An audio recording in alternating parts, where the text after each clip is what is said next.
নমস্কার, আমি জ্যোতিষশাস্ত্রী সঞ্জিত চক্রবর্তী। বয়স অনুযায়ী সকলকে প্রণাম ও ভালোবাসা। তো আজকে আমার আলোচনা, দেখা যাচ্ছে অনেক মানুষের মধ্যে একটা প্রশ্ন থেকেই যায় যে শ্রাদ্ধ বাড়িতে খাওয়া দাওয়াটা কি খুবই জরুরি, বা খাওয়া দাওয়া করলে পেট ভার হয়ে থাকে, বা কোনোভাবে সেটা কি করা ঠিক বা ব্যাঠিক।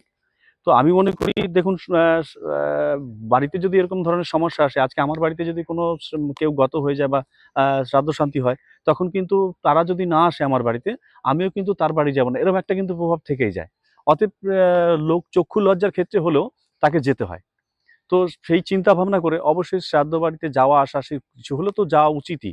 তো আবার কিছু কিছু ক্ষেত্রে দেখা যায় যে শ্রাদ্ধ বাড়িতে খাওয়ালে অনেকেই বলে যে শ্রাদ্ধ বাড়িতে খাওয়ানোর থেকে ওই টাকাটাকে ফালতু নষ্ট করা, কেনই বা খাওয়াবো মানুষকে, কেনই বা খাওয়াবো মানুষকে। তো এই চিন্তা ভাবনাটা মানুষের থেকে যায়।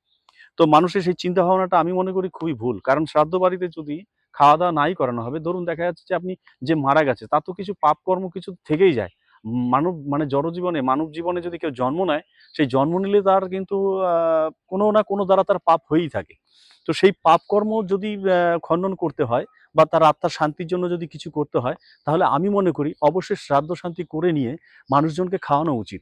কারণ মানুষজনকে খাওয়ানো উচিত এই কারণের জন্য, সেই মানুষজন যখনই ধরুন আপনার বাড়িতে যে ১০ জন মানুষ যাবে, ২০ জন মানুষ যাবে, তো যেই সে কর্মটা করেছে, কর্ম অনুযায়ী তার ফল, মানে সেই কর্মগুলো সবার মধ্যে ভাগ হয়ে যায়।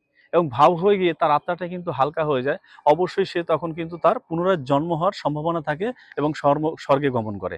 তো শ্রাদ্ধ শান্তি করার পর অবশ্যই মানুষজনকে খাওয়ানো উচিত, এবং সেই সঙ্গে মানুষজনের আসাও উচিত।